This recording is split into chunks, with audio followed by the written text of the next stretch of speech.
Project Guru, Guru, Guru, Guru, Guru. Welcome to Novorussia Rocks radio station, downtown Donetsk. This is Zach Novak, your American, and my lovely co-host, Natalia. Say hello. Hello, Novorossia. Yes, thank you, Natalia. Always good to see you.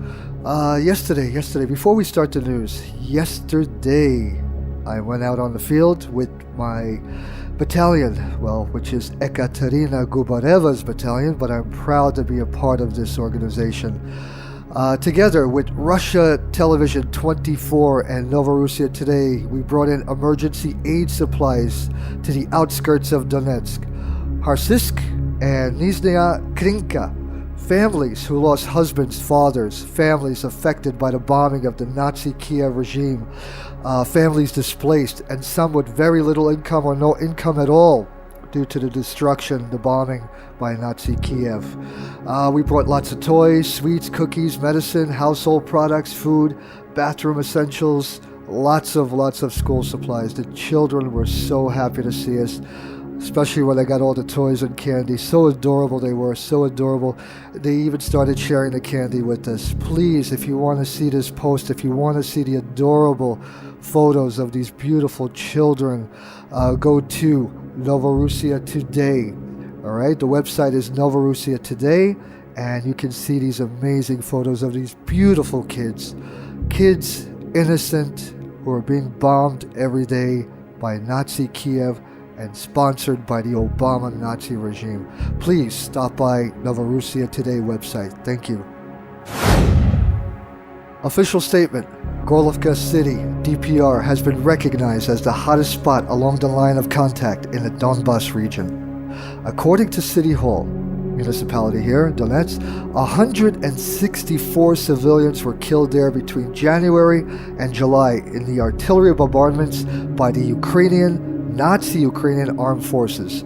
501 people were wounded. The city saw the greatest number of children's deaths from shell bursts, shrapnel, 16 in the first 6 months of 2015. The artillery bombardments are registered daily, as a rule, during the night. More than 2,200 buildings in Gorlovka have been fully or partially destroyed by the shelling.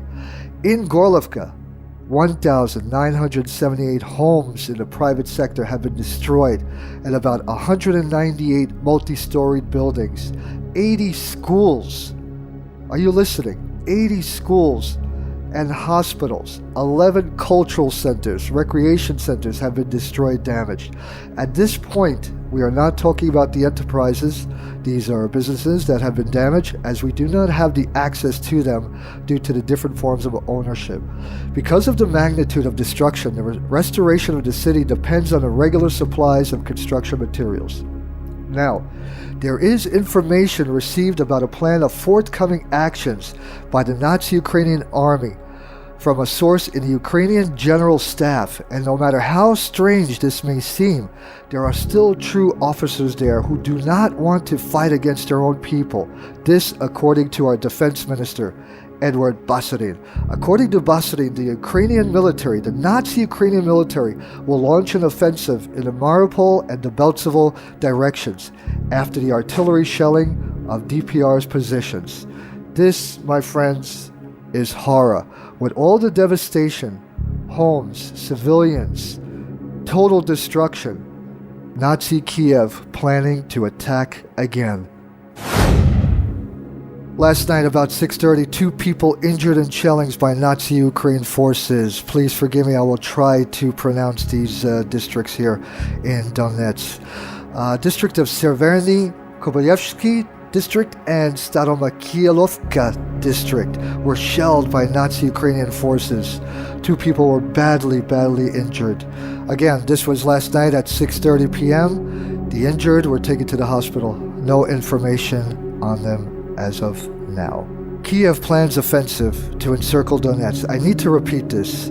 Kiev is planning to surround our city, Donetsk. The situation on the Donbas side has escalated throughout the recent weeks. New reports of victims among civilians testify as to the seriousness of the current aggravation.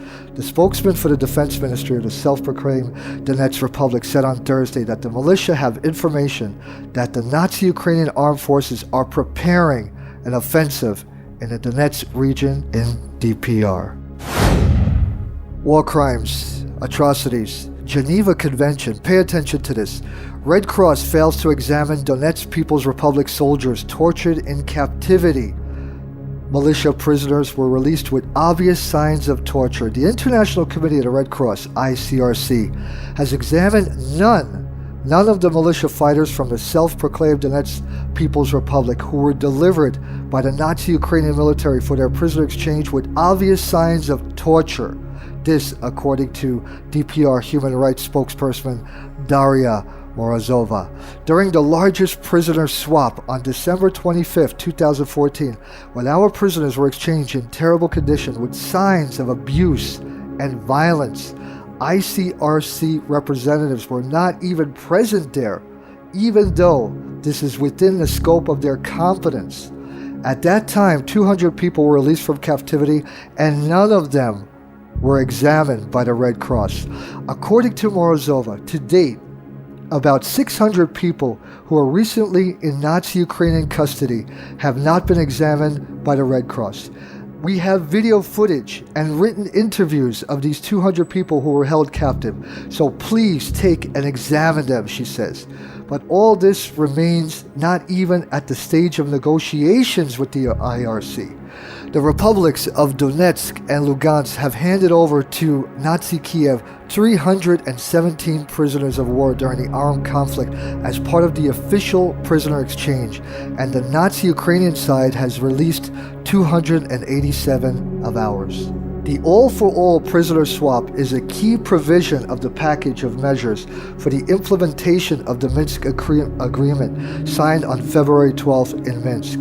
It also gives pardons and amnesties by the enactment of law prohibiting prosecution and punishment of citizens in connection with developments in the Donbas region.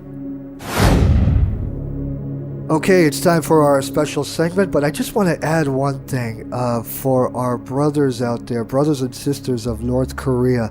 They are being attacked as of this moment by the fascist regime of South Korea, the puppet government of the United States. We will support DPRK, we will support North Korea forever. We will talk about more of that later, but now, our segment. Let me bring you my lovely co-host, Natalia. Natalia, how are you? Yes, I'm fine. Great. I'm just going to read this. This is incredible. One of the most famous jazz festivals, Koktebel Jazz Festival, that's been going on for more than 10 years. Let me read this story here and then we'll talk about it. The American Embassy in Ukraine, Nazi Ukraine, has asked U.S. citizens, are you listening? The American Embassy has asked U.S. citizens not to visit a jazz festival in Crimea late August. Russian organizers will hold the Koktebel Jazz Festival August 20th and 30th in Crimea. Crimea remains, well, according to them, Ukrainian territory, and this event is being conducted without the permission of the government of Ukraine. The embassy reminded U.S. citizens of broad sanctions on activity in Crimea. U.S. citizens are prohibited by law from providing services to the territory of Crimea. The Koktebel Jazz Festival, International Music Festival, will be held, a popular resort in Crimea, for the 13th time. There you go, 13 years. We're talking about great musicians over the years playing here. People like Stanley Clarke, man, these great, beautiful jazz musicians, people from all over coming to this beautiful place to listen to great music. And America, the United States, Obama administration is telling people not to go? Natalia, can you tell me this absurd story that's coming out of the American Embassy telling people not to go to this beautiful festival? Actually, you have told everything. I have nothing to add. I have just tell that I have been shocked. It's restriction of rights of people of the USA. President Obama have repeated many times that it's the most democratic country all over the world, but now such prohibitions, such restrictions, I do not know what to say. It's very beautiful natural resort in the peninsula Crimea, Koktebel. Jazz party, it's a cultural event, and all people who want to visit, they have to do it. But unfortunately this year it's a pity that only a Russian can visit it free, and there are many difficulties to other people, especially for citizens of the US. They prohibited to do it, and many punishments can follow after this. It's unbelievably. Natalia, we just checked, me and you, as you were talking. Thank you so much for your comments and points. Again, like I mentioned, Stanley Clarke and other great musicians playing over the years. But before, you told me you just tried to open the official website of the festival, yes? Yes, it was. I tried to open and to read more details about such amazing festival, but it didn't open. It is blocked now. Horrible, horrible. The site of the official festival has been taken down. A music festival, people to relax and enjoy music, to feel at peace. And America, Obama administration, is stopping people to enjoy their life, to enjoy music. It just tells you what the Obama administration is, a Nazi regime. Thank you, folks. See you soon. We'll see you Monday. Have a wonderful, wonderful weekend. Everybody, please stay safe. I know the bombs are falling. It is a sad situation. Everybody stay under cover. And Natalia, thank you so much. Have a great weekend. We'll see each other Monday. Yes, say goodbye to the folks.